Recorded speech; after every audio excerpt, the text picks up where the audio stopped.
করেন আপনি যে মনে করেন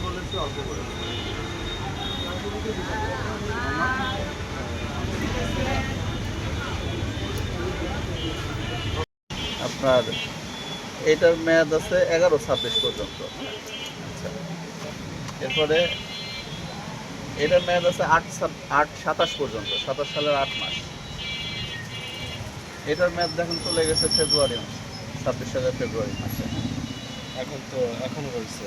হ্যাঁ, এখন একই প্যাকেটের মধ্যে আপনি দেখেন যে 27 সালের ওষুধ 11 মাস, 26 সালের 11 মাসের ওষুধ, মেয়াদ উত্তীর্ণ ওষুধ বিভিন্ন ওষুধ একই প্যাকেট। একদম। এটা তো পুরাটাই ফিজিশিয়ান স্যাম্পল কেটে কেটে রাখছে, কেটে কেটে